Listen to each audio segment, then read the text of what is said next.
Hello and welcome on 360 Sport on Trust TV. Time to talk sport again. I am Adeni Ajishafe. Well, a lot of activities in the world of Champions League yesterday as it happened over there in Europe. But before we taking that, I'll quickly take you the world of table tennis, starting from Nigerian scene now. Nigerian Taiwo Mate did well, winning Nigerian first World Championship medal, bronze medal at the 2021 ITTF World Youth Championship taking place in Portugal.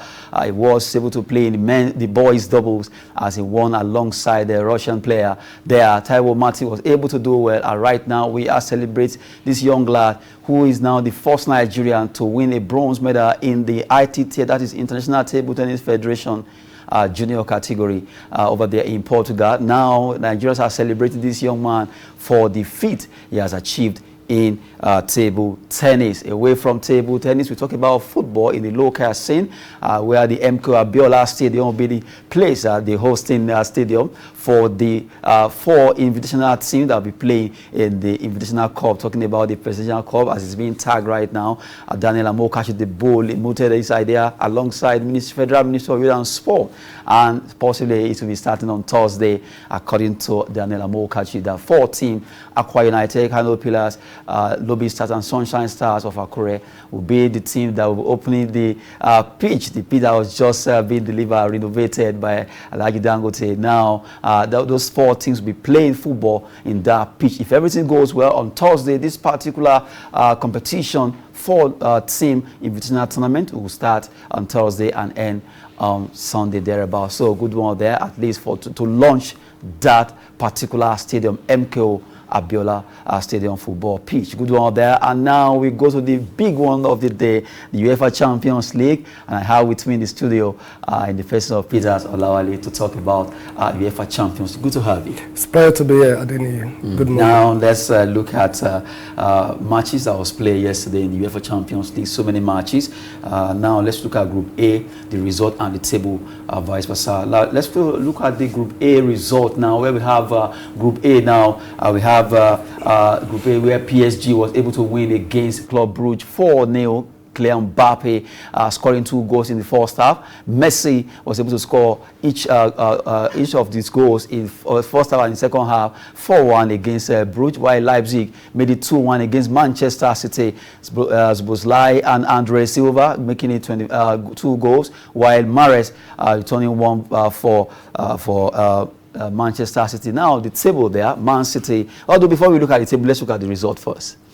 Okay, a good one from PSG yesterday, and a good one in the sense that a record was made yesterday again, and 2 records were made yesterday, and we saw the brilliant lad, and that's Mbappe scoring his 30th Champions League goal. So that means he has overtaken Lionel Messi.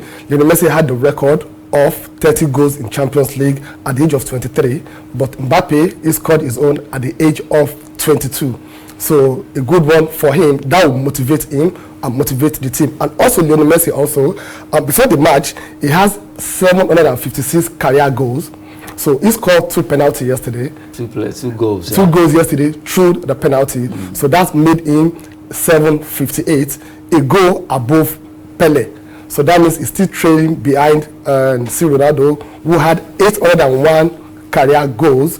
So a good one. He made the record also, being the highest South American goal scorer as at now. So I think that will ginger the team. A lot is expected from that team. Not for their French league, but for the Champions League. So winning 4 goals to 1 yesterday, I think it's a good one for them. It's a good motivation for them.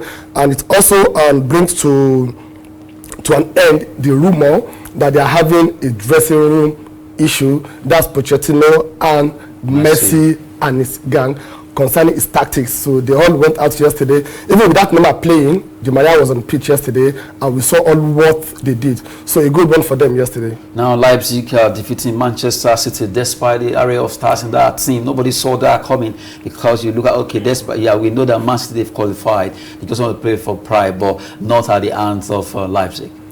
Okay, if you look at Manchester City performance when it comes to European football, they've not been that fantastic, honestly. And I'm one of those that normally criticize Pep Guardiola when it's come to his tactics in Champions League. You can't be playing first nine all the time. You can't be doing that. You did it against Chelsea last year Champions League. It cost you the trophy. One of the reasons why he was actually recruited to come as a coach, because Manchester City, before he came as a coach, they've won almost everything in the Premier League. One of the trophy that they are cherishing so much that they want in their cabinet is this Champions League. And with their game yesterday, it shows that a lot. They have a lot of their players. They came back from the injury yesterday. Foden played yesterday. De Bruyne played yesterday. So it's not as if you rested some players like we saw during Liverpool and AC Milan match yesterday. So I think he needs to go back to his tactics and really get it right. They played 6 matches, they lost 2. That's not really good for the kind of star they have in that team. So I'm not surprised about the Leipzig winning them, because they want to go out there and qualify for the Europa, in which they actually achieved yesterday. So I say congratulations to them. Well, from there, let's look at the table now. To stand for Group A, Manchester City, PSG. Talking about the UEFA Champions League, Manchester are topping with 12 points. That's how they rounded it off. PSG are second with 11 points, and now the 2 qualify for the knockout stage. Now, Leipzig, they will be going for Europa League. Good one for them. At least they were able, still remaining in Europe. Now, from there, let's quickly go straight to Group B. Group B result and also table as it happened yesterday over there in Europe. Talking about the Group B now, FC Porto, they lost at home in Portugal against Atletico Madrid. Griezmann, Carrasco getting a red card. He just had to give it to Atletico for winning that match away 3-1. And AC Milan, Liverpool, the rivalry is always there 2-1. Wow.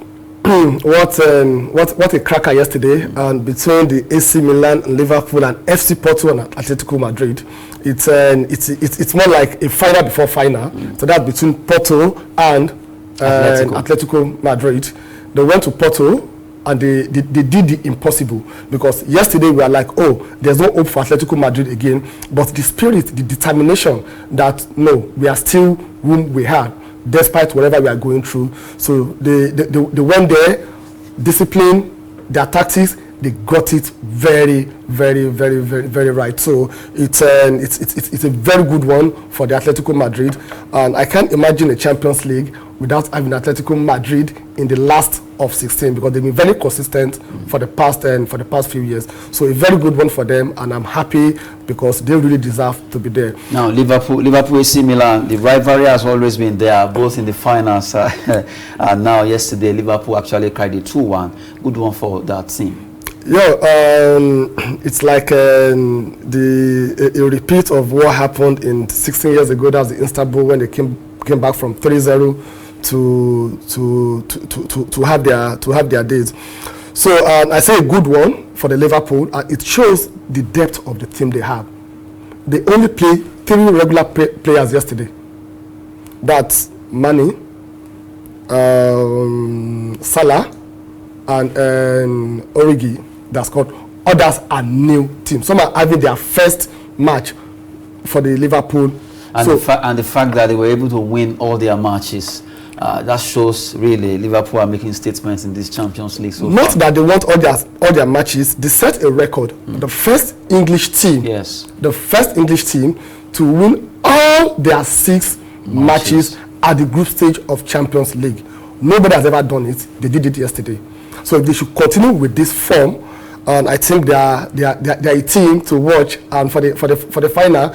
And you know one thing about Liverpool, when you have your striker, the likes of Salah, you have Mane, and Origi coming from bench doing all what we saw what he did at the weekend also during the Premier League. So when you have that, when your strikers are in form, definitely you go on. And Salah yesterday, he scored his 20th goal of the season. Fantastic.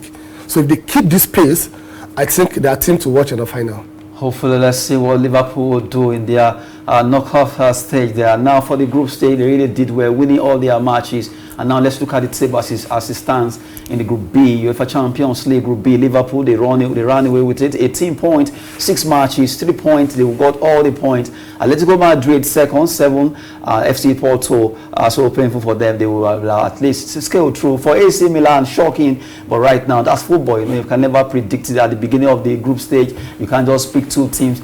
You put AC Milan, but right now, AC Milan nowhere to be found. Just a point behind. FC Porto will be playing the Europa Cup.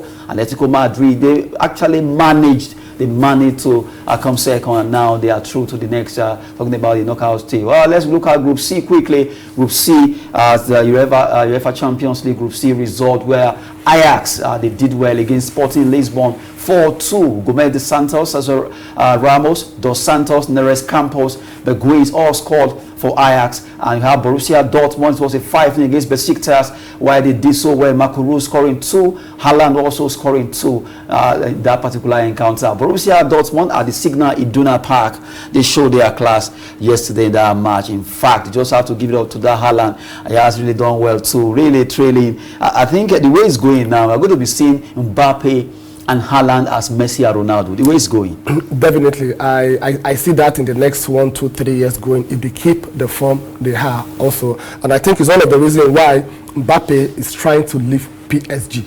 To Real Madrid. To Real Madrid. And Haaland also has wanted to leave Borussia Dortmund also to Premier League. I see them competing in the nearest future. And, there's a prayer that our effort should not be in vain. 5 fantastic goals yesterday. It doesn't still land you into the round of 16. You see, I wish they started like this. Like this. They won't have been where they have today. They will have qualified for the round of 16. If you like, score 20 goals. We are counting points and head-to-head. So I think they've learned from that. And hopefully, maybe the next season, if they qualify, they'll learn from their mistake and start it better than starting it late like we had this season. And for Ajax really, they too made statement that the reason why they are topping that group, they also did yesterday against Sporting. Definitely, I'm not expecting less from Ajax. If you watch their last 2, 3 Champions League matches, they've been very, very, very consistent. Young boys, strength in their team. They play a lot. They play for pride. They play for whatever they have. So I'm not really surprised that they won all their 6 matches. Also, they've not lost any. So kudos to the young boys. Now let me take you on. If you look at Borussia Dortmund in German Bundesliga. You cannot take it away that, okay, maybe you can rate them as the second best team there behind Bayern Munich. But what happened that this season, despite the way Haaland has been in form and all the rest, MKO and all the other players, they seem to find it hard to make a good outing in this UEFA Champions League? Okay, I think all teams, they normally have their off-peak. That's the truth. No matter how good you are, you get to a stage whereby you need to inject new players or new tactics to the team. So I think that is what they are going through right now. Like I said, they did very well yesterday. So for doing very well yesterday, if they have started the way they ended yesterday, it will have been a different story altogether. Okay, so I think it's still not over for them. But the team they are playing Bundesliga, is it that very competitive? No. After Bayern Munich, you mentioned them. They've been like that for a very long time. Unlike we have in the Premiership, even we have in La Liga. Okay, so if we have that also in Bundesliga, probably we won't be having this issue that, oh, they've been doing very well in Bundesliga, but when they are doing well, but they've been doing very well second, or probably third once in a while. So I think the Bundesliga needs to be more competitive than what it is right now. Based on that, we cannot be able to judge if truly they are performing below expectation in Europe or not. Okay, now let's go to Group D, the UEFA Champions League that also played yesterday in Europe as a lot of matches. Real Madrid peeped Inter Milan by 2 goals. Toni Kroos and Asensio Marco were able to score those goals. Barella got a red card for Inter Milan. Sheriff Tiraspol Moldova, they played 1-0 draw against Shakhtar Donetsk. Dos Santos, Pedro and Nikolov are scoring for those two teams. Now, if you look at the way it's standing now, Real Madrid, so they really, you know, they are the Galacticos. They always want to make champions. In fact, they make Champions League their own cup, their own competition. No one has ever done it the way Real Madrid has done it when it comes to Champions League. They are still really raring to go to achieve more. And if you look at this season so far, they've really made statement. Yeah, and nobody understands the game of Champions League more than Real Madrid. They seem to have a key to that. They have the key, and that's why they are the only team that have won back-to-back in the history of Champions League. And yesterday, Toni Kroos's goal happens to be their 1,000 goals in Champions League. So that is a statement on its own that we are not here to joke. We don't have Ronaldo again. We don't have the likes of Sergio Ramos again. But what we have is enough for us, a team. And there's nothing about Carlos Ancelotti is a silent achiever. And that we've seen. Look at what they are doing in their league currently now. They are comfortably leading the La Liga, and also they've comfortably qualified for the round of 16. So I give it to them. But the round of 16 will not be as easy as this group stage. The group stage, definitely you'll be expecting to meet the likes of the top and the teams. best. Okay, yeah, okay. Which team? Okay, let's take the Group A now. The Group A table as it stands. Before we look at the best, I actually mentioned in Group D rather. Group D as it stands right now after the match that was played, Real Madrid winning their team. Now in Group D, Real Madrid are standing top. They are really show class. They have 15 points from 6 matches. You can't take it away from that team. Goals draw, they have goal different rather. They have 11. Inter Milan, they have 10. The two teams actually scaled through. Right the way you look at it on paper, the two teams made statement as the big boys in that group. Sheriff Tiraspol, surprisingly, they made it to Europa Cup now. They will be playing Europa Cup. While Shakhtar Donetsk, perennial competitors in this competition, now they couldn't. Just 2 points. It's so shocking because when you look at it, like we say on paper, you want to tip Shakhtar ahead of Sheriff Tiraspol. In fact, Sheriff Tiraspol shocked Real Madrid at home at their first match. And you look at how were they able to manage the team from, when you think of Europe, nobody would think of Moldova. And they were able to manage and at least roll the whole roller coaster stuff and made it. You know what happened? Their first match against Real Madrid, they came as underdog and they surprised everybody. They won that match, they got that 3 points. And what they did after that is to consolidate on the 3 points they had. After that 3 points, what did they have again? Draw. Even yesterday match, draw also. So it's like I'm coming newly as an underdog, so let me go out there and surprise the world. Okay, and they did it, and they consolidated on that up to the last. So I give it to them. They are no more underdog this time around, and that is one good thing about football. Not really, Nigeria used to be the African giant in football, but we play with Central African Republic. What happened? They shocked us. So it's not about, we are the best when it comes to the history. It's what you can offer us at now. So that same thing will happen in the round of. However, it gets to a stage where tactics of the coach, the experience of the coach, and the maturity of the players also will matter most on how you're going to progress from semi-final up to the final stage. But for now, it's open to anybody. Well, seriously, it was shocking to see Sheriff Tiraspol ahead of Shakhtar Donetsk qualifying for the Europa Cup at the expense of Shakhtar. Well, Inter Milan, the team that have done well, Real Madrid, they've also made statement there. Both of them are alongside Inter Milan. They go through to the round of 16 where the bigger boys will play football. Whereas it is a lot of match will be played today. We'll be bringing you that those fixtures in our subsequent edition. But for this time, we're talking about the result and also the table. We're taking Group A, B, C, and D, where PSG, Manchester City, Inter Milan, Real Madrid, Ajax, they've all made statement by qualifying for the round of 16, the UEFA Champions League that was played. Now, let's digress a bit. Let's look at yesterday. The news came out that a particular player, Fenerbahce player, Attila Zalai is a player, a centre back he plays for Fenerbahce. News came out that he will be joining Chelsea. According to the coach, Marco Rossi. Marco Rossi is the coach or manager of Fenerbahce. He says his deal to Chelsea is in fact sealed. But today, Fenerbahce denies centre-back Attila Zalai is close to joining Chelsea. This is very contradictory because if his manager or coach could say, okay, the deal is done, and the club is saying, no, it's not done, something is wrong somewhere. Although we've seen situations whereby club denies a particular player leaving for some reasons known to them, and later that particular player leaves. And we've seen where it has done the way the club says, but the way it is right now, Attila Zalai is a player that Chelsea really wants, according to the way the news came out, and is is from Hungary, and the manager Marco Rossi says, oh, this deal is done. But today Fenerbahce are saying no, it's not done. It's a bit contradictory. Yeah, it is. Is it for the coach to conclude that a deal has been done, or maybe he has a better view of what actually happened between Zalai, Chelsea representatives, and his agents? Maybe. I think it should be a conversation between the coach and the player that I wants to leave. Oh, that's good. He said, no problem. You are okay to go. It's like you want to leave an organization to another organization, and you discuss with your supervisor, your boss, and say, oh, that's a good one for you, career progression, I don't have an issue with it. And it gets to the management, they say, you still have a contract with us till the next 2-3 years, so how will you tell us that you want to leave now? I see that happening.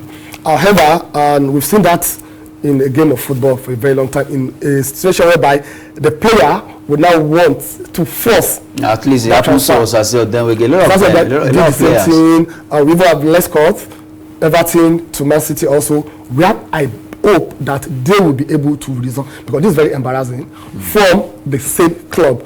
Coach is saying A, the management is saying B, but you've not had anything from Chelsea. No, right Chelsea now. Are yet to talk, but I'm sure they are making some underground moves. They will only talk when they have the clear cut or go ahead that these players is ours or not. Okay, so I don't think Chelsea is that desperate for a centre back. I don't think so. So far they have it, and the issue of renewing the contract of Rudiger is being looked into. He's asking for $400,000. That case could be that case because he could be moving to Real Madrid, according to the news going around too. Well, it's not over until it's over, but Andrew Christensen's own has been resolved, and he has agreed to renew his contract. They've been on for about 5 or 6 months on it, but that has been concluded right now. So I don't know the reason why they want to do that. And knowfully that Sarr also, who has not been having a good playing time, is about moving on loan probably to AC Milan during the January transfer. So let's see and wait till the final news came out. From thank Chelsea. you very much for appearing on the show for this hour. Pleasure is mine, Adeni. Well, we've been talking sport on 360, where we've given you much details concerning UEFA Champions League and other stories trending in the world of sport. I am Adeni Ajishafe. Well, as we always say, sport is business and fitness. Thanks for watching.